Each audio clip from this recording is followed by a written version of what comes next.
Hello my beloved friends in Christ, మీరు క్షేమమే కదూ? ప్రతిదినము ఈ హోప్ ఫర్ టుడే సందేశాలు అందించడానికి దేవుడు మాకు ఇస్తున్న కృపను బట్టి దేవునికి స్తోత్రాలు చెల్లిస్తూ ఈరోజు ఈ హోప్ ఫర్ టుడే సందేశంలోనికి మిమ్మల్ని ప్రేమపూర్వకంగా ఆహ్వానిస్తున్నాను. ఈరోజు ప్రపంచమంతా ఒక ప్రత్యేకమైన రోజుగా ఎంచుతున్నారు. ఈరోజు international friendship day. So I wish every one of you A happy friendship day. దేవుని వాక్యం ఫ్రెండ్షిప్ కోసం చాలా అద్భుతమైన మాటలు కలిగి ఉంది. దేవుడు చాలా అద్భుతమైన ఆలోచనలు స్నేహం గురించి వాక్యంలో పొందుపరిచి ఉంచారు. అలాంటి ఒకానొక వాక్యాన్ని మీ ముందు ఉంచుతాను. సామెతల గ్రంథము 17వ అధ్యాయము 17వ వచనంలో ఈ మాటలు ఉన్నాయి. సామెతల గ్రంథము 17వ అధ్యాయము 17వ వచనం, నిజమైన స్నేహితుడు విడువక ప్రేమించును, దుర్దశలో అట్టివాడు సహోదరుడుగా ఉండును. నిజమైన స్నేహితుడు విడువక ప్రేమించును, దుర్దశలో అట్టివాడు సహోదరుడుగా ఉండును. నిజమైన స్నేహితుడు అంటున్నాడు. స్నేహితులు చాలామంది ఉండొచ్చు, అయితే నిజమైన స్నేహితులు కొందరు మాత్రమే ఉంటారు. కొంతమందికి అలాంటి నిజమైన స్నేహితులు కనబడకపోవచ్చు కూడా. అయితే ఈ లోకంలో ఎవరు నిజమైన స్నేహితుడైనా కాకపోయినా క్రైస్తవ విశ్వాసంలో ఉన్న వారికి ఒక నిజమైన స్నేహితుడు అన్నాడు. ఆయనే యేసుక్రీస్తు ప్రభు. ఆయన అన్నాడు, నేను మిమ్మలను దాసులను పిలువక స్నేహితులను పిలుచుచున్నాను. ఆయన ఎలాంటి స్నేహితుడంటే అక్కడే ఆయన చెప్పాడు, తన స్నేహితుల కొరకు ప్రాణం పెట్టిన వానికంటే ఎక్కువగా ప్రేమించగలవాడెవడన. అలాంటి ప్రేమ కలిగిన స్నేహము, అలాంటి ప్రేమ కలిగిన స్నేహాన్ని యేసు నుంచి ఆయన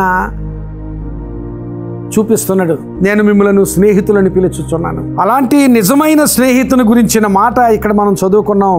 నిజమైన స్నేహితుడు విడువక ప్రేమించును, దుర్దశలో అట్టివాడు సహోదరుడుగా ఉండునని. నిజమైన స్నేహితుడు విడువక ప్రేమించును. పాత నిబంధన గ్రంథంలో దావీదు యవ్వన స్థితిలో ఆ గొలియాతును హతము చేసి ఆ గొలియాతును తలను పట్టుకుని రాజైన సౌలు సమక్షంలోనికి వచ్చాడట. రాజైన సౌలు సమక్షంలో చేతిలో గొలియాతు తల, వీరుడుగా దావీదు యవనస్తుడిగా అక్కడ నిలవబడి ఉంటే ఆ దృశ్యం ఊహించుకుంటేనే చాలా ఆకర్షణీయమైన దృశ్యంగా ఉంటుంది. అంత వీరోచితంగా పోరాడిన, అంత వీరోచితమైన జయాన్ని పొందిన దావీదు అక్కడ నిలవబడితే, ఎందుకు అంటే ఎవరూ చేయలేని పని, గొప్ప గొప్ప సైనికులు, సైన్యాధిపతులు, చివరికి రాజు కూడా చేయలేని పని ఈ యవనస్తుడు అయిన వాడు ఆ కార్యాన్ని జరిగించాడు. కనుక అలాంటి వీరోచితమైన కార్యం చేసి ఏ గొలియాతుకైతే ఇశ్రాయేలు సైన్యమంతా భయపడిందో ఆ గొలియాతు తలను చేతిలో పట్టుకుని ఆ రాజు దగ్గరికి వచ్చి నిలవబడితే ఆ రాజకుమారుడైన యోనాతాను ఆ దావీదును చూశాడు. దావీదును చూసి దావీదుతో స్నేహం చేయాలి అనుకున్నాడు. దావీదుతో స్నేహించాడు. ఎంతగా స్నేహం చేశాడంటే తన ప్రాణము దావీదు ప్రాణములో కలిసిపోవునంతగా ఈ యోనాతాను దావీదుతో స్నేహం చేశాడు. ప్రియులారా గమనించాలి, ఆ సమయంలో దావీదుతో ఎవరైనా స్నేహం కోరుకుంటారు.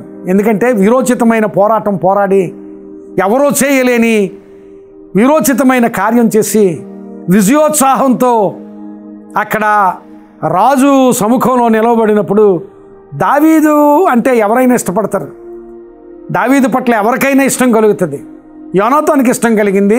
యోనాతాను రాజకుమారుడు కనుక స్నేహం చేశాడు. అయితే దావీదు కష్టంలో ఉన్నప్పుడు, దావీదు చాలా దుర్దశలో ఉన్నప్పుడు, అలాంటి స్థితిలో స్నేహితుడు కావాలి.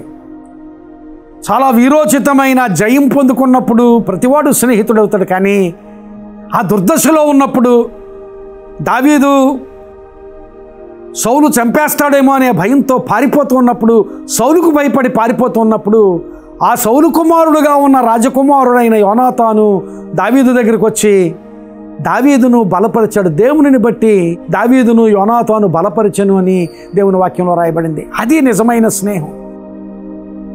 దుర్దశలో స్నేహితుడు సహోదరుడైపోతాడన్నాడు. నిజంగానే ఆ దుర్దశలో యోనాతాను దావీదుకు సహోదరుడైపోయాడు. యోనాతాను రాజకుమారుడిగా సౌలు తర్వాత రాజు కావలసిన వాడు, సౌలు తర్వాత దావీదు నీవే రాజు అవుతావని చెబుతున్నాడు. అంటే ఎంత త్యాగపూరితమైన స్నేహమో ఆ స్నేహాన్ని మనం అర్థం చేసుకోవచ్చు. దుర్దశలో అతడు సహోదరుడుగా నిలుస్తాడని. ఈ దినాన్ని అలాంటి స్నేహితుడు ఈ లోకంలో ఎవరైనా నీకుంటే దేవునికి స్తోత్రం. అలాంటి స్నేహితులను బట్టి ఉంటారు, అలాంటి స్నేహితులు ఉంటారు. అలాంటి స్నేహితులు ఉంటే దేవునికి స్తోత్రం. కానీ అలాంటి స్నేహితుడు ఎప్పుడూ విఫలం కాని స్నేహితుడు, ఎప్పుడూ విడువని స్నేహితుడు, నువ్వు దుర్దశలో ఉన్నా, ఎంత దుర్భరమైన స్థితిలో ఉన్నా నీకు సహోదరుడుగా ఉండగలిగిన స్నేహితుడు ఒకరున్నారు. ఆయనే యేసు. ఆయన అన్నాడు, నిన్ను దాసుడని పిలవడం లేదు, నిన్ను స్నేహితుడని పిలుస్తున్నాను. నిన్ను ఎంతగా నేను ప్రేమించానంటే నా ప్రాణము నీ కొరకు పెట్టునంతగా ప్రేమించానని ఆయన మాట్లాడాడు. ఈ దినాన్ని ఆయన స్నేహాన్ని నీవు కోరుకుంటున్నావా? ఆయన స్నేహం నీకు కావాలా? ఎప్పటికే ఆయన స్నేహంలో నీవు ఉంటే దేవునికి స్తోత్రం. ఆ స్నేహంలో కొనసాగడానికి నీ జీవితాన్ని పునరంకితం చేసుకో. ఒకవేళ ఆ స్నేహంలో ఎప్పటికీ లేకపోతే, ఆ స్నేహం నీకు కావాలని ఆశపడితే ఆయన తప్పక నిన్ను ఆయన స్నేహంలోనికి తీసుకుని నీతో స్నేహించి నీ దుర్దశలో నీకు సహోదరుడుగా నిలవగలిగిన స్నేహితుడు ఆయన నీ ఆపదలో నీతో ఉంటాడు. ఇదిగో సదాకాలము నేను మీతో ఉన్నాను అని చెప్పిన స్నేహితుడు ఆ స్నేహితుడు. ఆయన మనతో లేనివాడు కాదు, ఆయన మృతుడైపోయిన వాడు కాదు, ఆయన సజీవుడిగా మన మధ్యన ఉన్నవాడు.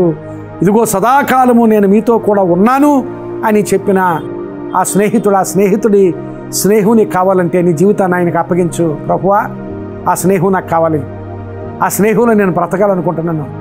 దుర్దశలో నాతో ఉండే స్నేహితుడు ప్రభువా, నీవు నాకు కావాలి ప్రభువా. నా జీవితంలో ఫలానా దుర్దశ ఉంది, నా జీవితంలో ఫలానా ప్రతికూలత ఉంది, నా జీవితంలో ఫలానా కష్టం ఉంది, నా జీవితంలో ఫలానా అప్పులు ఉన్నాయి, నా జీవితంలో ఫలానా అనారోగ్యం ఉంది, నా జీవితంలో ఫలానా ప్రయత్నంలో విఫలత ఉంది, నా జీవితంలో కుటుంబంలో సమాధానం లేని స్థితి ఉంది. ఈ స్థితి అంతటిలో నీవు నాకు స్నేహితుడిగా ఉంటే, ఆ దుర్దశలో నీవు నాకు సహోదరుడిగా ఉండి నన్ను ఆదరించి నా పరిస్థితి నుంచి విడుదలనిచ్చే స్నేహితుడు ప్రభా, నీవు నాకు కావాలి ప్రభా అని ప్రార్థన చేయి.